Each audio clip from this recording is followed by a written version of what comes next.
this month marks the 50th anniversary of one of the most devastating set of storms the state has ever seen. On May 6, 1965, 6 tornadoes swept through Minnesota, killing 13 people, injuring 683, and damaging thousands of homes. A half-century later, survivors hope younger generations will learn the same lessons they did living through the storm.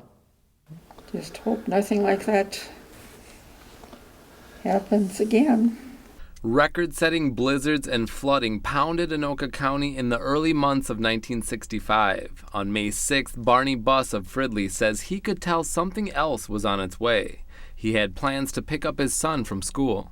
I can't explain what kept me home. That day, it was in the 70s. It was really humid, unusual for early May, and they were having snow in Sioux Falls. So you had that big contrast. Tornadoes, along with their warnings, came quickly. 10 after 7, we heard the sirens go on. And this was the first time that the air raid sirens had been put in place to protect us from atomic raids from other countries. And many of the people I spoke to thought we were being bombed by Russia because it was back in the Cold War, and they heard the sirens and they're going, oh my God, what's going on, you know? So then they went in the basements, which was really a good thing. The Coon Rapids acting police chief at the time, Jerry Nelson, who said we knew something was going to happen. The weather was so bad, so we were all on edge waiting for it to happen. And I saw smoke, and I told her, hit the basement. Then we realized that the smoke that we saw was probably the funnel picking up all the debris and everything and coming down. A tornado ripped through Barney's neighborhood, taking homes with it. When the wall stopped shaking, Barney went outside to look at what was left. When I was across the street helping the neighbor clean up her glass, we still had our radio, a little portable radio, and we learned that another tornado was on the way. So she called me home, and I went home at the time, and pretty soon we saw it coming, so we went down to the basement and just waited for it.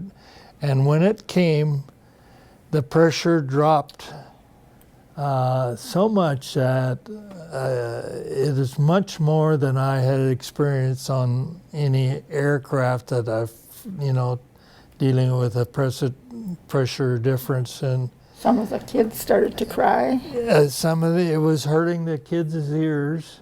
Barney and Ardella Buss, along with their own children and neighborhood kids who were there to play, sat in the basement waiting to see how long the roof would remain overhead.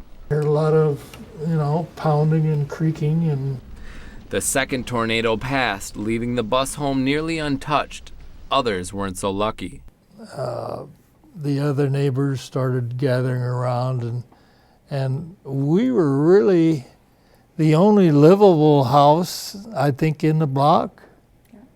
And so we just had the people in, and the next day, as I said, she was cooking for the families in shift. Okay, your turn to come in and eat, and so she was busy, and of course we were had a freezer full of stuff, so we had enough. We had a gas stove, which allowed us to cook instead of electric.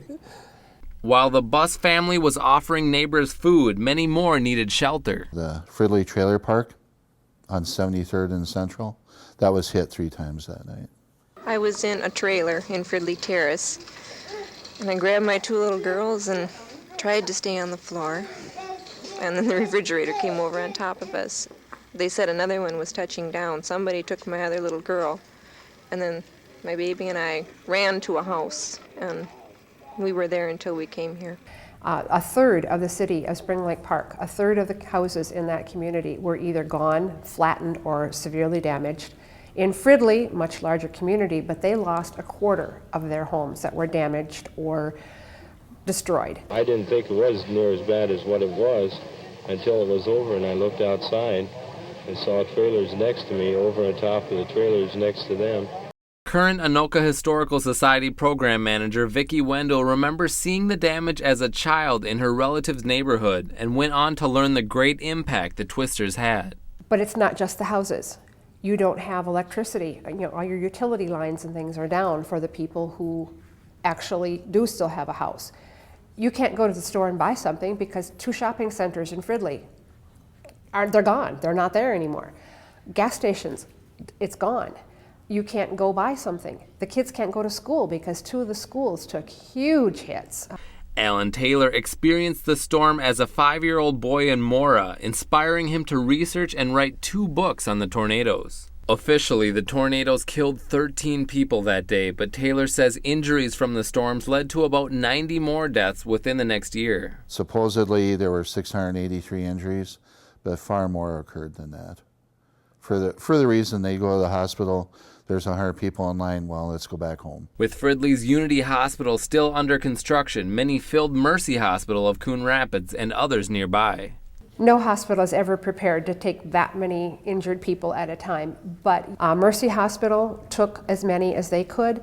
I'm from the West, you see, and I don't know much about these things, and so then I put the car in. I don't know why, because the garage fell in on it, but then I went down the basement.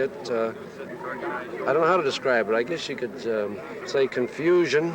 After seeing the destruction left in the EF4 tornado's paths, Barney and Ardella were grateful to find a few broken windows and no electricity in their home. Every house around us had to have a new roof. We didn't. Just a few shingles replaced. As I say, good Lord was watching out for us, I think. Say we were okay, just, helping our neighbors was about all we could do. But after the dark clouds passed, brighter days were ahead. The Red Cross, Salvation Army, and even Vice President Hubert Humphrey came to offer aid. People help people, and when they crawl out of the rubble, a lot of them would stand and look around and they'd go, well, it could have been worse. They have no house, they have no car, but yeah, it could have been worse. That typical Minnesota bravado, and I think that just highlights it, that's a human spirit that we have kept here. The wind died, but the effects of the tornado lived on. The worst part of the storms was how many came through. The odds of a tornado hitting in an area is astronomical, but to have 3 come through virtually in the same path is unbelievable. So a lot of people were crawling out of the debris, and you're in shock, and then here comes another one, and then here comes one more. So by the end of the night, they were scarred for life. For years after, my cousins, who were little kids, were terrified. If it got cloudy and kind of dark, those kids were in the basement. They did not come out. That was something I hope we never have to go through again, but when you hear of all the bad storms this year, it's kind of scary. Those who lived through the storm also learned from it. I think we respect the weather when we hear that there could be a tornado.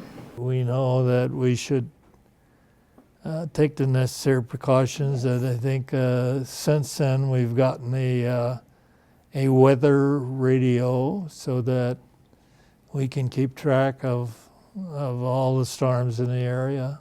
I was very aware of the weather as a kid because I was always taught to respect it, and this proved why.